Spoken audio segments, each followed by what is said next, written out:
Something else that I've been thinking about that could potentially resolve the conflict in Israel and Palestine is if there's more unrest within Israel itself. Because I've heard there have been tensions between Yoav Gallant, the defense minister of Israel, and Netanyahu. And for a while there, it looked like Benjamin Netanyahu was going to sack Gallant because Gallant was refusing to go into Lebanon. Eventually, it seemed like they figured something out and Gallant went and did it. But it seems like clear the IDF did not want to do this. And now they're there. And it seems like tensions between Gallant and Netanyahu are rising again, because I think there is a sense of a little bit of realism within the IDF, realizing like, hey, I told you this wasn't going to be easy. Going to Lebanon, attacking Iran isn't going to be easy. Now we're in this pickle, and we're getting bogged down. So is there a chance that there could be something that would happen internally within Israel where we would see potentially a coup or large civil unrest or a mini civil war? That there are these different factions within Israel that could tear Israel apart itself, helping us get to a resolution without nukes being dropped.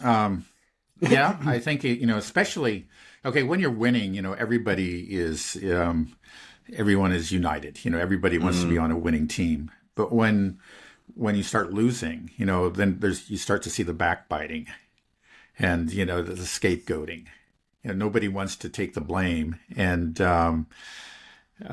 so, yeah, I think there is the potential for some serious conflict within Israel. We've already seen some signs of it. We have these militias that are have grown increasingly in power and are outside of the regular structures of the military. And then the IDF. Yeah, the IDF leadership is not really happy with Netanyahu, though I don't think we want to make too much of the differences.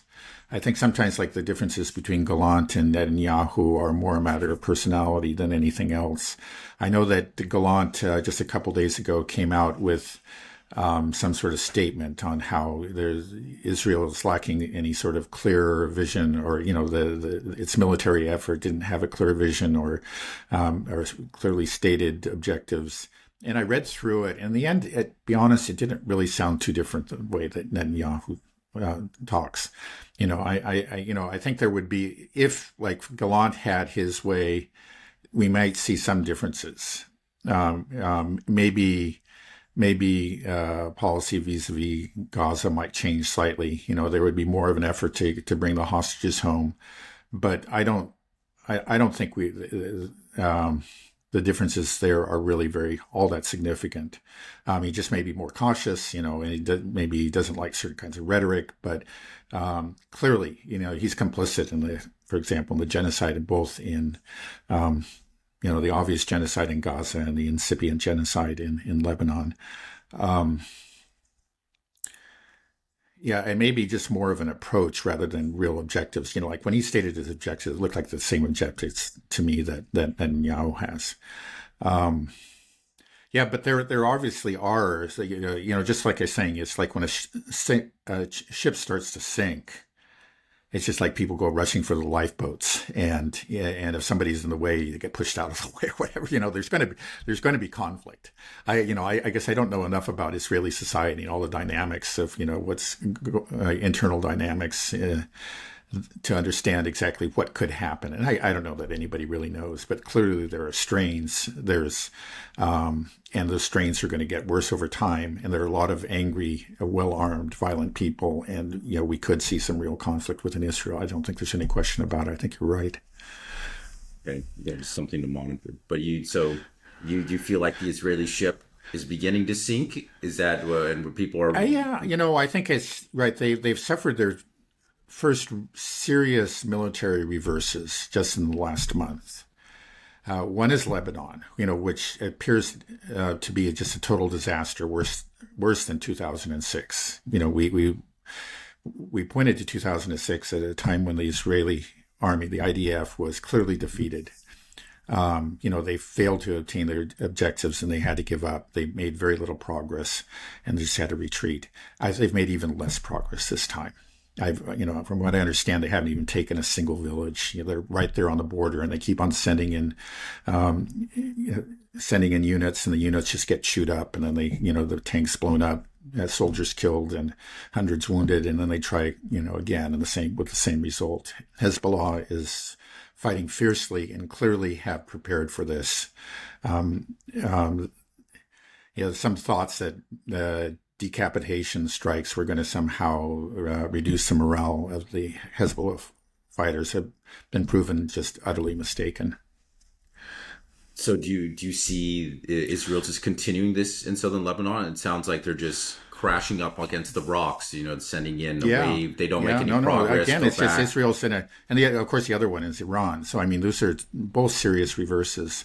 And, I don't think it's penetrated into public consciousness, but it certainly is going to have penetrated into some elite consciousness, especially people associated with the IDF. They've got their people there who clearly understand what's going on, and they must be very alarmed. So anyway, I actually forgot your question. I'm sorry. Well, I was just wondering, are they going to continue this same strategy? It seems like they're breaking up in southern Lebanon, and their waves get repelled. They haven't captured anything, not taking Actually, I saw a couple of statements. I haven't seen it confirmed. I should do a better job of actually following up and looking for confirmations.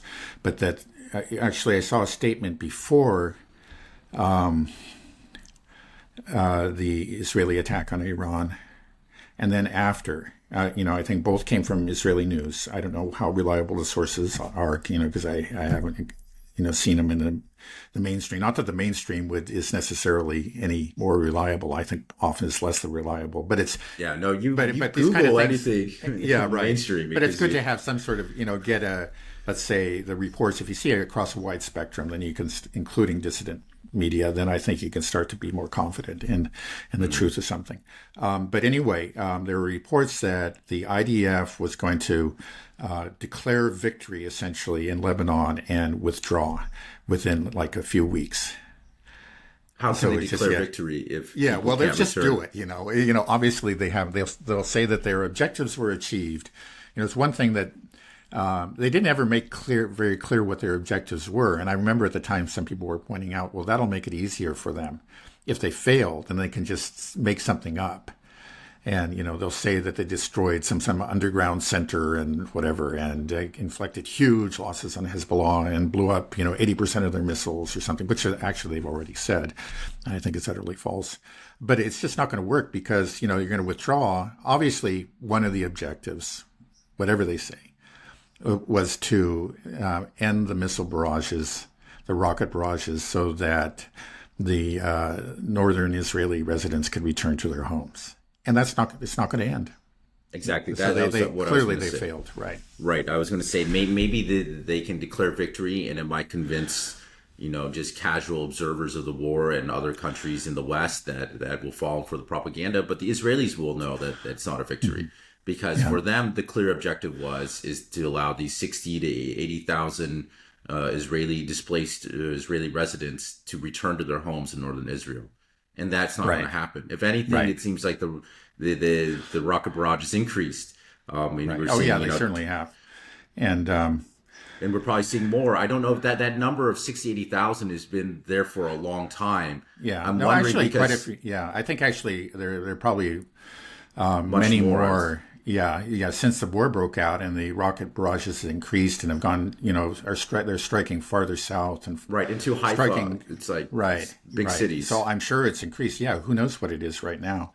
And then I saw a very interesting poll just a few days ago. It was a survey taken of those displaced residents, the 60 to 80,000, and it found that the majority of them do not intend ever to return. So they have lost their sense of security and say, like, even if the rocket barrages stop for a while, they're not going back because they don't believe that they're not going to start again. Mm. So that's actually quite interesting. That's right. Well, then it makes them wonder if a lot of these maybe have just left the country and all. Because I'm sure some of them have. I mean, these are also, a lot of them are farmers, and farmers are generally very attached to their land. I'll give you an example. There are South African farmers that were subjected to a lot of horrible violence and maybe continuing to some extent. I just haven't heard about it, but a few years ago. But they would not leave their land, because these were properties that had been in the family for many, many generations. Again, this is, we don't need to get into it, but South Africa is not a real analog to Israel. Okay, Israel talking about one generation. But in South Africa, you're talking about people who have been there for many generations. And maybe that's the difference. Maybe I just revealed the difference there. It's just like these were people that had real roots, and they would not, even though they knew there was a chance they could be brutally murdered, they would not leave their land. But these people, the residents of northern Israel, they had farms. I'm sure they're beautiful and whatever, but it's something they bought 20 years ago with money they made in the U.S. or something. And they say, okay, well, that didn't work out. Let's head back to the U.S. or that the go U.S. back to Tel helped pay Aviv. for. Yeah, quite possible. So it is different. They just don't have the roots that other peoples around the world have. Right. Yeah. No. It's interesting to think about just what might be happening internally within Israel, because they're all Israelis. They're Jewish. But it's a real melting pot from around the world. So there's different identities in there. One of the largest groups, I believe 20% of Israel is actually Russian or Ukrainian, Slavic, Russian speaking. And I find that kind of interesting because obviously here we have the Western world versus Russia right now, and Iran and BRICS. Russia and Iran are kind of are having this increasing friendliness between them and an alliance. So I wonder how if there's a large Russian population in there, how they feel about Russia right now. If at least they are probably. I've been wondering the same thing. And some people, seem to assume that Russia has a lot of influence over them. But you may find it's like you find in much of the West that the ones who left Russia are actually very anti-Russian. I mean, those are the kind of people, clearly not all of them, but you find those kind of people that are just fanatically anti-Putin, anti-Russian government. It may be to a lesser extent in Israel. The immigration pattern is different. I actually once started way back in the 80s. There was an effort to facilitate immigration of Jews out of the Soviet Union, and then later Russia. And I think,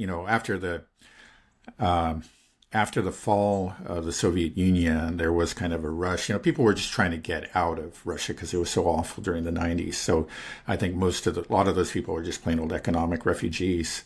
But they may not, I think in general, they weren't political dissidents or Russia haters. But of course they left, I think most of those Russians in Israel, they left during the 1990s when Russia was at its worst, and came to Israel when Israel was actually, a safe, prosperous country. And they probably say, we've come to the land of milk and honey. We escaped hell. And they, I think kids grew up hearing stories about how awful Russia is. I'm just speculating here, but you may not find much of an attachment to Russia. I'm sure there are many important exceptions to that. But I think in general, they're actually rather fanatically, or many of them are actually fanatic Zionists, very strongly committed to the Netanyahu government. Right. More of my thinking is that Russian media might be penetrating Israeli society a little bit. Yeah, there's the 20% are potential. Russian Yeah, speaking. I think as things change and they start to understand that, hey, that Russia now is not the Russia of the 1990s.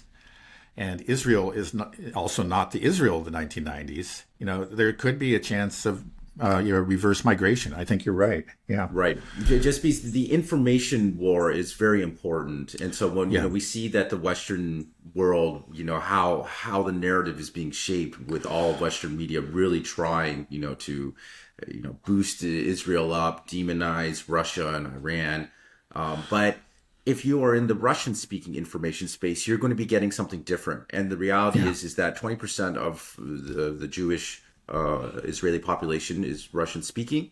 Then I'm sure they are involved in these Russian Telegram channels. They're probably seeing Russian social media, and I'm sure they're getting a different information space that is not what the Western propaganda is seeing. And I believe that has to probably be causing some, Yeah, I you think know, that's sense. But right. I think that's very it's solidly based speculation. Let's just put it that way. okay, yeah, but it is just Yeah, speculation, so I guess we don't have to right. go further on that. Yeah, no, but it's something like you say. It's something that we can watch.